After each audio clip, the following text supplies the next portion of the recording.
They say the collapse of a marriage doesn't happen all at once. That it's slow, silent, like a foundation cracking under the weight of something you didn't see coming. But I disagree. For me, it happened in a single sentence. "I'll be gone this weekend," she said, slipping her earrings in, her voice too casual. "It's a work thing. Preston's taking me to that resort upstate. It's just a strategy retreat." A strategy retreat. With her boss. That was the moment. You ever feel your heart stop, just for a beat, not from fear, but from knowing? I stood there in the kitchen, holding my coffee like it was the only thing keeping me upright. Outside, the wind pushed against the windowpane. The kettle still whistled behind me. But inside me, everything went quiet. I looked at her, my wife, Danielle, and saw someone I didn't recognize. Her lips were moving, explaining how it was nothing big, just networking, how all the senior associates were expected to attend. But her eyes never quite met mine. They hovered somewhere over my shoulder. Somewhere safer. And then I realized she wasn't asking for permission. She was informing me. Like I was just the guy who paid the mortgage. We'd been married 7 years. 7 years of morning coffee together, of takeout Fridays, of building this little life brick by brick. I run a modest home remodeling business, nothing fancy, but I've got a solid crew, decent clients, and we never go hungry. We've always lived within our means. She never minded that. Said she admired how grounded I was. But lately, things had shifted. Danielle had made partner track at her law firm, and suddenly she was surrounded by a different world. Dinners with people who wore $1,000 watches and smelled like ambition. She stopped laughing at my corny jokes. Stopped asking how the day went on site. She started fading. And now this. Her boss, Preston Vale. I'd met him once. The kind of man who treats the room like it belongs to him. 45, sharp suit, sharper smile. Called me buddy like I was his mechanic. That kind of guy. And now she was going away with him. Overnight. 2 nights. 1 suite, no, I couldn't even let my mind go there. I didn't know this was even happening, I said, finally. My voice felt distant, like it belonged to someone else. You didn't mention anything about it before. She paused. I didn't think it was a big deal. I wanted to ask her 1,000 things. Why him? Why not loop me in? Why does this feel so final? But instead, I just nodded. And in that moment, that quiet, aching moment, something broke. Not loudly. Not violently. But deep, like a support beam snapping somewhere in the dark. She kissed me on the cheek before leaving for work, just like she always did. But her lips barely touched my skin. It felt like a routine. Like muscle memory. And then the door closed behind her. I stood there for a long time. The coffee had gone cold. The kettle had stopped. The silence pressed in. That's when I whispered it, not to anyone in particular, just to the kitchen walls, to the empty room that still smelled like her shampoo. This is how corporate weekends destroy families. Because deep down, I knew. This wasn't just a trip. It was the beginning of the end. Friday afternoon. The sky was smeared with gray, the kind of clouds that hang low like they're waiting for something to break. I was working in the garage, oil on my hands, my back sore from lifting lumber all morning. I had just finished tightening the last screw on a custom table I'd been building when I heard the car. Not just any car. A sleek, silver Jaguar pulled into the driveway like it owned the damn asphalt. I wiped my hands on an old rag and stepped out just as the engine cut. The door swung open, and there he was. Preston Vale. Even the air around him felt smug. He stepped out like he was walking onto a stage, tailored navy blazer, no tie, sunglasses he didn't bother removing. His hair was perfect, like it was styled by a personal wind. The man practically oozed power and entitlement. He looked up at the house, then spotted me by the garage. "Afternoon," he called, voice smooth, practiced. Like he was auditioning for a political ad. I didn't answer. Danielle came out a moment later, dragging her suitcase. She looked different. Not just dressed up, transformed. Black slacks, heels I hadn't seen before, a crisp white blouse that hugged her like it was tailored for this exact moment. Lipstick a little too bright. Perfume I hadn't smelled in months. Something in my chest twisted. She walked straight past me like I wasn't even there. Like I was invisible. "Got everything?" Preston asked her, taking the handle of her suitcase like some kind of gentleman thief. "Yeah," she said, brushing her hair behind her ear. She didn't even glance my way. And then, the moment that still haunts me. He looked at me. Not just looked, assessed me. Eyes up and down, like he was scanning a menu he had no intention of ordering from. Then he smiled. A tight-lipped grin that didn't reach his eyes. "You must be Caleb," he said. "Danielle's mentioned you." I didn't say anything at first. I was too busy trying not to swing the socket wrench still in my hand. "Funny," I replied. "She's never mentioned you." His grin twitched. Just a flicker. But it was there. "We've been working closely these past few months," he said. "Danielle's got potential. Big potential. She's impressive." I watched as he placed a hand, gently, like it was nothing, on the small of her back. My stomach dropped. That wasn't a professional gesture. That wasn't boss territory. That was personal. Intimate. Territorial. She didn't flinch. Didn't move away. Didn't even seem to notice. Or worse, maybe she did. Maybe she liked it. "You sure you two'll be okay out there?" I asked, forcing my voice to stay calm. "Long weekend. A lot of strategy to cover, huh?" He chuckled, that rehearsed, TV host laugh. "Oh, we'll be fine," he said, unlocking the car with a beep. "We've got a suite with a view and plenty of room to brainstorm." Suite. Not rooms. A suite. Danielle finally looked at me then, just for a second. Her eyes were unreadable. Like glass. Then she looked away. "I'll be back Sunday," she said. No hug. No kiss. Just those words. I stepped aside as they moved toward the car. Watched as he opened the door for her, like some chivalrous bastard from an office romance novel. She slid in. And just before Preston got in, he looked back at me and said, "Take care of yourself, Caleb." Like he was doing me a favor. Like he was the one who'd won. I stood there as the Jaguar pulled out of my driveway, smooth as a shadow, and disappeared down the road. And in that silence, something heavy settled on my shoulders. It wasn't just jealousy. It wasn't just suspicion. It was the sinking, gut-deep certainty that I had just watched my marriage climb into someone else's car. And for the first time since I married her, I didn't feel like her husband. That night, I couldn't sleep. I kept staring at the ceiling, listening to the wind rattle the windows like it was trying to get in, or maybe trying to wake me up. But I was already wide awake. Had been for hours. The house was too quiet. Our bed too big. And in that emptiness, my mind ran wild. I could picture them, Danielle and Preston, seated across from each other in some candlelit restaurant, sipping overpriced wine, trading glances and laughs over steaks they didn't pay for. Maybe her hand brushed his on the table. Maybe his foot slid against hers beneath it. Maybe they weren't even pretending this was about work anymore. I kept checking the clock, 8:14 p.m., 8:22, 8:37. At 9:06, I picked up the phone. I told myself it wasn't jealousy. I just wanted to hear her voice. I just needed some kind of reassurance that the woman I married was still in there somewhere. The line rang 3 times before she picked up. "Hello." Her voice was cool. Brisk. Like she'd stepped away from something important and only had a minute. "Hey," I said, trying not to sound like my heart was clawing its way out of my chest. "How's the retreat going?" A pause. Clinking glasses in the background. Laughter. Then, "It's fine. We're about to have dinner." I swallowed hard. "You sound busy." "I told you it would be packed," she replied. "There's a lot to get through." I hesitated. My thumb ran over the edge of the phone like it could ground me. "Danielle. I don't like this." "Him." "Preston. I've seen the way he looks at you." Silence. Then a sigh. I knew this was coming. "It's not jealousy," I said quickly. "It's instinct. That man doesn't respect boundaries. He doesn't see you as a colleague, he sees you as..." I stopped. Couldn't say it. She beat me to it. "As what, Caleb?" "A woman. Is that the crime here?" My chest tightened. "You know that's not what I mean." "Do I?" she said, voice colder now. "Because from where I'm sitting, this sounds a lot like insecurity." Insecurity. She said it like it was a weakness. Like I was the problem. I stood up, pacing the living room, phone pressed to my ear. "I just don't want you to get hurt. He's not who you think he is.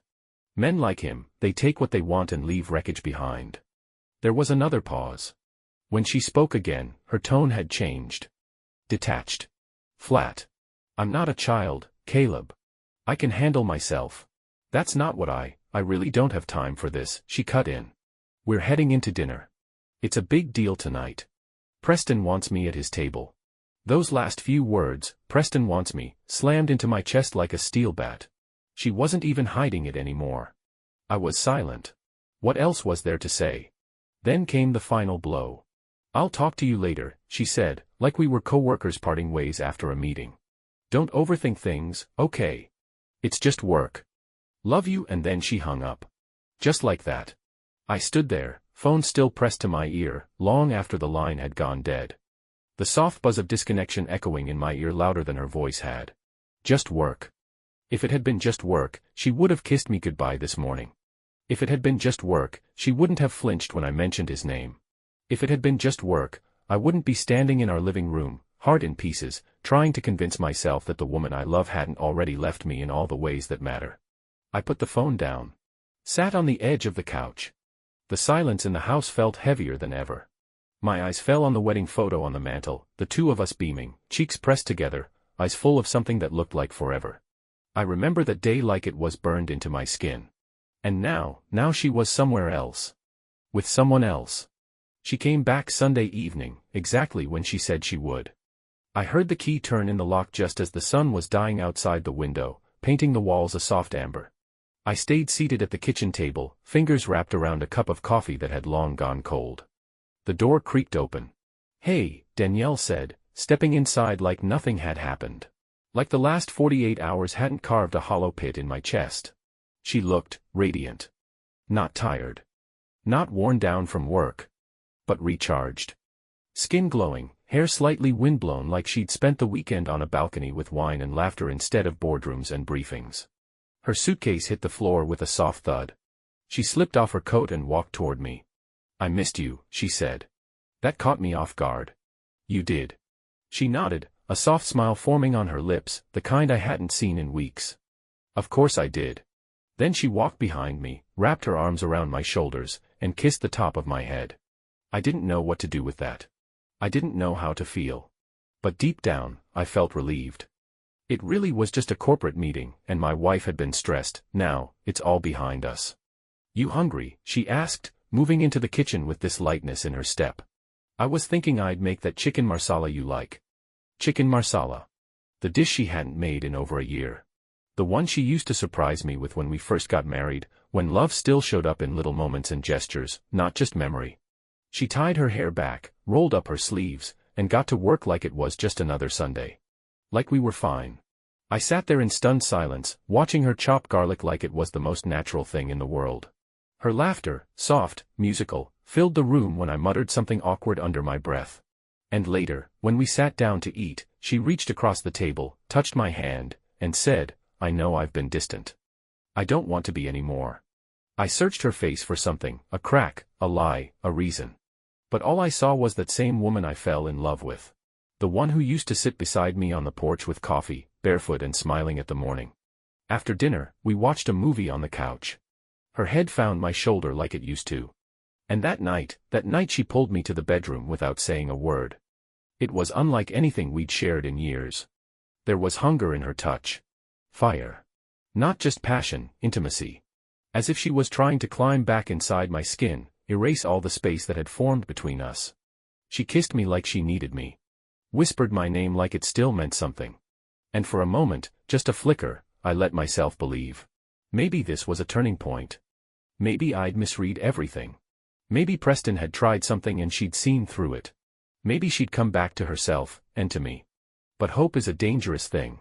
Lying there, tangled in her limbs, I stared at the ceiling and felt a question begin to grow inside me, quiet, but impossible to ignore. Was this love? Or was it damage control? The next day, she woke me with a smile and coffee in bed. My favorite mug. My favorite blend. She kissed my forehead and said, "I'm going to make more time for us." I nodded, unsure what to say. Because even though part of me wanted to fall into her arms and pretend the world was still whole, another part of me couldn't forget the look in Preston's eyes when he touched her back. I'd never felt her like this before. Not in months. Maybe not ever. She was closer. Warmer. Her touch lingered. Her smile reached her eyes again. Every night that week, she curled into me like she used to, like she needed me. And I responded without hesitation, holding her tighter than I had in years. It didn't feel forced. It felt real. And for the first time in a long time, I let myself believe, truly believe, that we were finding our way back to each other. All the tension, the late nights, the distance, it was fading. She laughed at my jokes again. Cooked my favorite meals. Looked at me like I was her home. And I believed it, with everything in me. Whatever had been pulling us apart, it felt like it was finally behind us. Maybe this was our second beginning. And I didn't question it. I just let myself fall back into her, into us. It had been about a month since that weekend. Danielle and I, we were good. Or at least, we were acting like it. She'd become everything I'd been missing for so long, attentive, affectionate, present. Every night, we touched like lovers who had just discovered each other again. Every morning, she kissed me like she was choosing me all over again. There were dinners together. Conversations that felt like old times. Laughter. Even plans, maybe we should finally take that trip to Sedona, she'd said one night, curled against my chest. And I wanted so badly to believe it. To believe that whatever had happened that weekend, if anything had, was gone now. That she had chosen me in the end. She was in the shower. Her phone buzzed on the bathroom counter. Normally I'd never look. I hated the idea of snooping. I used to believe that trust meant something sacred, like a line you didn't cross. But this time, something pulled me toward it. Maybe it was the rhythm of the vibration. Or maybe it was the little knot that had been living in my stomach since the moment she came home from that trip. The screen lit up. One message. Just 2 words. Repeat. That was it. No name. No emojis. Just the echo of something I didn't want to understand, and couldn't ignore. I picked up the phone. My fingers trembled slightly. The message was from a number saved only as P. Not Preston. Not boss. Just a single letter. Intentionally discreet. I stared at it. My throat tightened. My ears began to ring. I didn't even open the rest of the thread. I didn't need to. My body already knew. My heart had known the whole time. She came out a few minutes later, wrapped in a towel, hair damp and skin glowing from the steam. She was humming something, soft and sweet. She stopped when she saw me standing there, her phone in my hand. Her eyes narrowed. What are you doing? I turned the screen toward her. Just that single message displayed. Her breath hitched. And then, something in her broke. She didn't even try to lie. Didn't fake confusion. Didn't play dumb. She just stood there, quiet, eyes wide with something between guilt and defeat. It wasn't supposed to mean anything, she whispered. I felt my jaw clench. My voice came out low. Barely controlled. Who sent it? Silence. Danielle. Preston, she said finally, her voice cracking. It was Preston. I nodded slowly. Like hearing it out loud might make it feel real. It happened that night. After dinner. At the restaurant. We were drunk and, it just, happened. In the hotel. I asked, though I already knew the answer. No, she said, blinking hard. In the restroom. The back hallway, near the bar. It was stupid. Reckless. It didn't mean anything. I felt something inside me snap, not with fury, not with rage. Just a clean break. Like bone splitting with no sound. Did you see him again? I asked. No, she said quickly. No, I swear. I blocked him after that. I panicked. I came home and I tried to fix things. I didn't want to lose you. I stepped back, suddenly aware of how far we'd fallen from everything we used to be.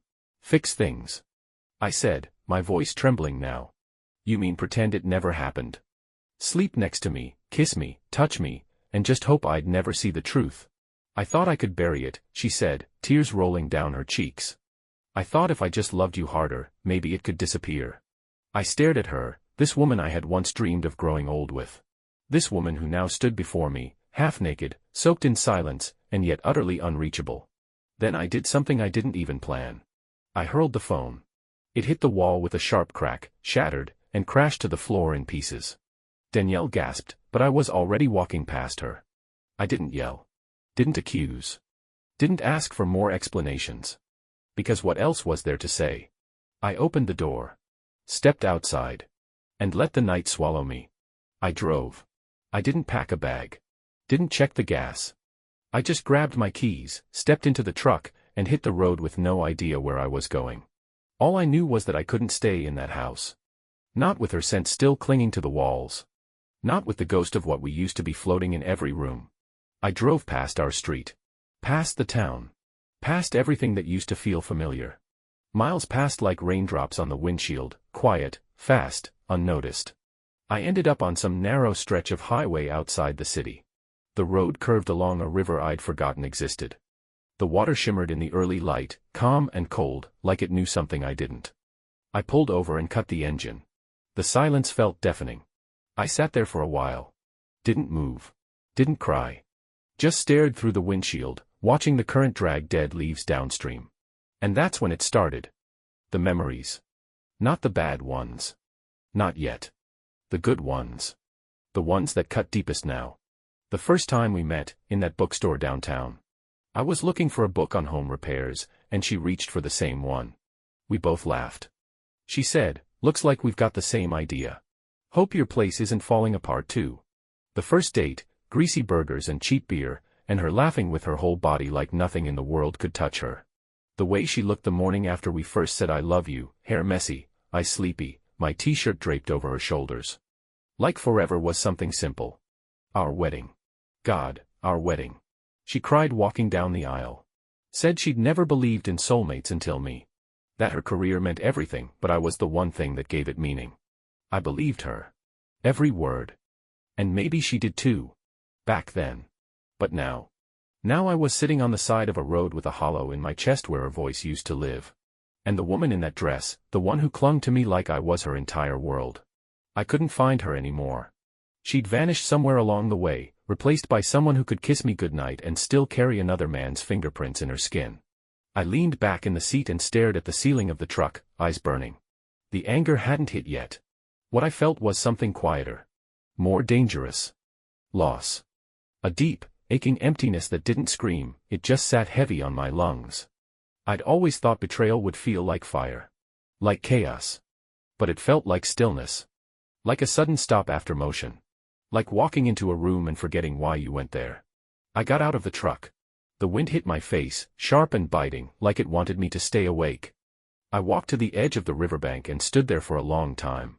Just watching the water move. It didn't pause. Didn't ask questions. It just kept flowing. Maybe that was the lesson. Things move on. Whether you want them to or not. I thought about texting someone, my brother, a friend, anyone, but what would I even say? Hey, remember the woman I gave everything to? Yeah, she slept with her boss in a restaurant bathroom and told me it didn't mean anything. No. This wasn't a story I was ready to tell yet. Hell, it didn't even feel real. Eventually, I sat down on a bench under an old pine tree. Just me, the wind, and the slow, unrelenting ache in my chest. I replayed it all, every missed sign.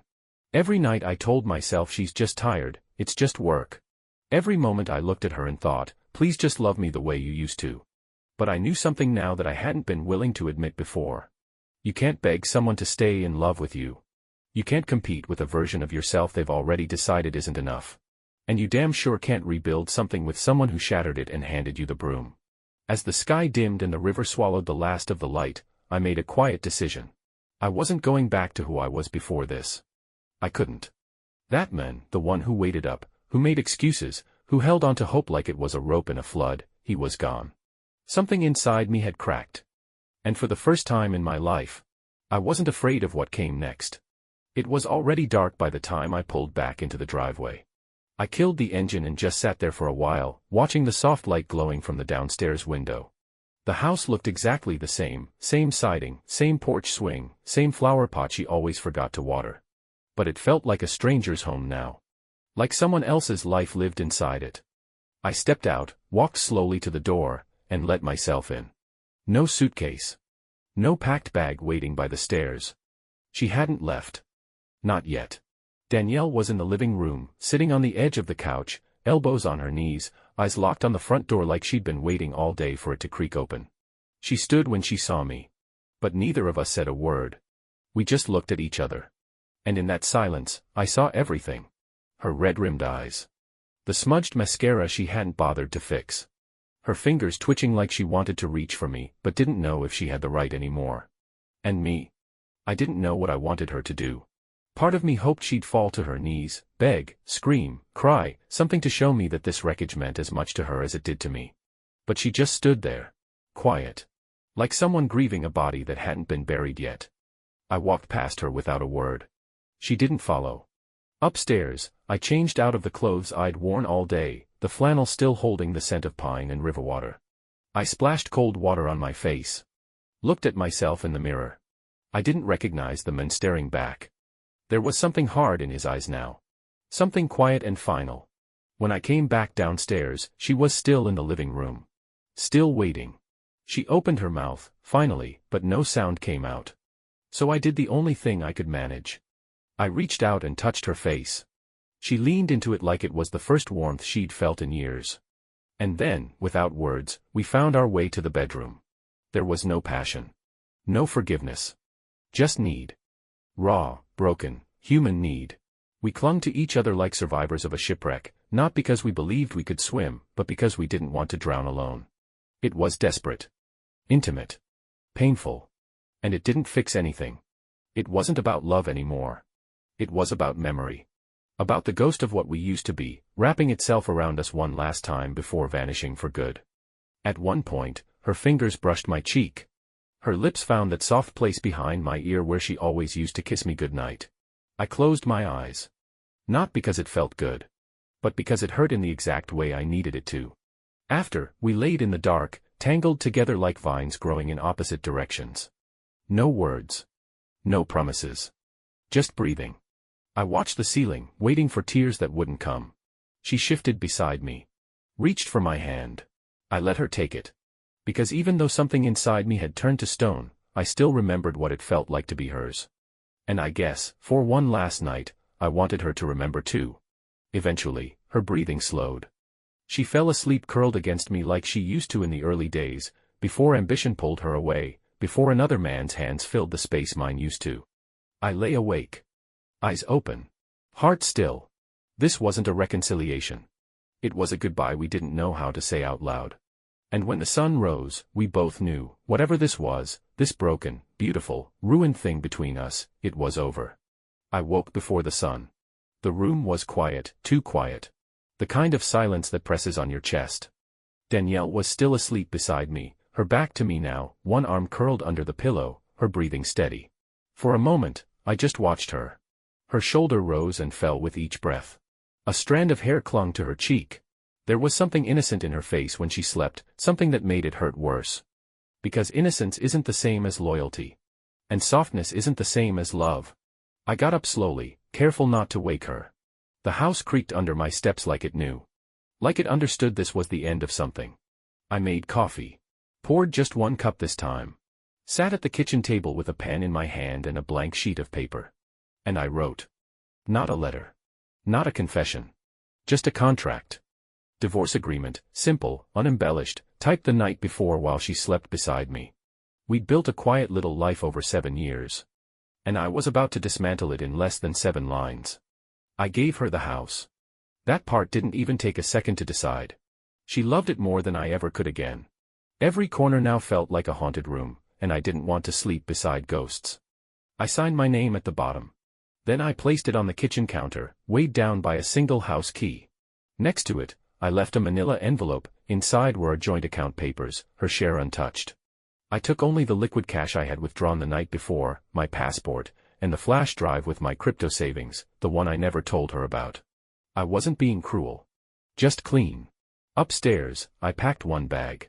Just essentials. A few clothes, my tools, not the ones for work, but the ones I'd always kept for when I needed to rebuild something with my own hands. Because I would. Not a home. Not a marriage. Me. Before I left, I stood in the doorway to our bedroom one last time. She stirred a little. Maybe she felt me there. Maybe, in some corner of her dream, she knew what was happening. That when she woke, I would be gone. No note. No speech. Just silence. Because there are no words big enough to bury betrayal, and no apology large enough to resurrect what's already dead. I closed the door behind me. Got in the truck. And drove.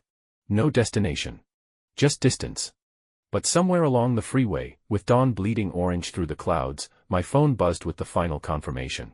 Flight to Sydney, confirmed. Australia. Half a world away.